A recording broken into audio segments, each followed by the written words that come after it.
today at 12:30 on each one of the campuses, we're trying to host a moment of silence or whatever they want to do to observe the cuts that are taking place in higher ed. Right. We know that the governor has, put some backing behind higher ed, and we want to make sure. We want to make sure that she sees that there's 10,000 people here that took some time this week to organize to make their voice be heard. Okay, we appreciate that. She's aware of this. We shared she saw the news this morning. We talked about it this morning. I'll be happy to deliver these petitions for her. Okay. Higher ed is very important to her, as you've known in the past couple weeks about the way she's speaking about it and trying to find ways to lessen the impact to students and to enrollment.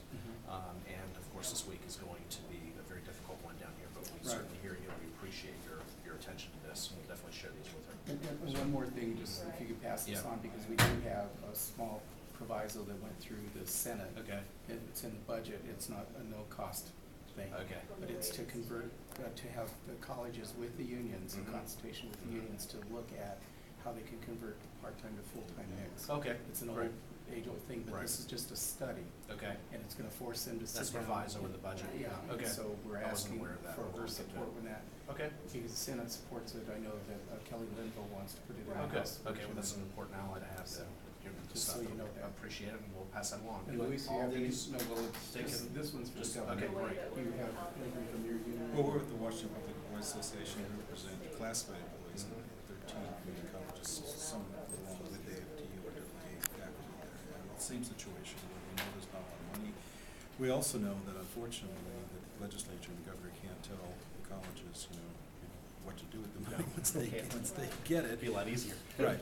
But we just want to be sure that our members know that we're doing the best we can, looking for the support that the governor and legislature can give them to provide funding and structure for better funding in the future, which gets back to, the tax situation, the tax system. So that's our message, that we're here to support our brothers and sisters in the faculty unions and the communities that we serve.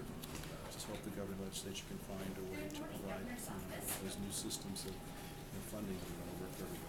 And the students. Yes. So, Yes. you're a student? Yes, I am. Okay. I go to South Seattle Community College, and I am only here to represent the students who couldn't be here. And I am just mind-boggled by how much the tuition raise is.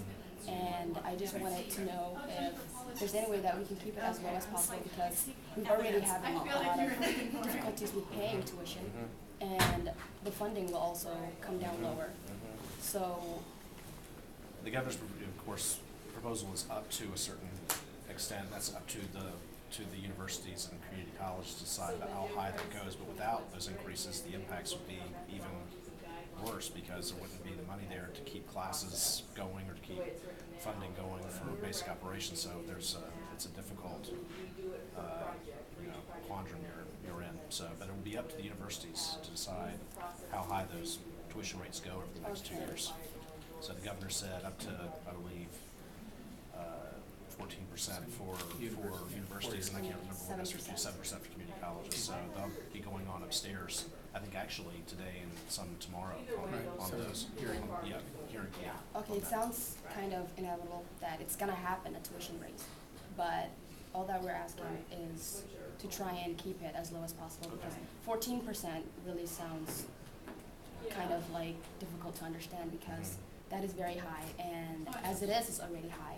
And then Oregon today went to 15% too. So I mean, it's happening across the nation. If you look at, I know it's not easy for anybody who's paying tuition, but if you look at the cost of education in other states, including the top 10 education states in the country, Washington is among the lowest. It's not easy to say when you're paying the tuition, but it's again a very difficult budget year. But you should talk to your legislators about it, because that's where the debate is going to be occurring over the next couple of days. We've made our proposal. Now it's up to them to come back to us with the final bill.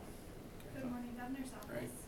Well, with that, we'll present you these. All right. Well, thank you very much. Can you carry those? I can carry them all. Okay. Did you want this, you said? Do you want to give him that? Want us to take them? Sure. Yeah. Okay. We'll take them. We appreciate it. Thank you very much for coming by today. Just these, right? Yeah, because the rest will go to the legislature. Yeah. Okay. Great. Thank you very much for coming in today. I'll show you. It was very nice to see you. All right. Thank you. Take care. It's very nice to meet you. Take care.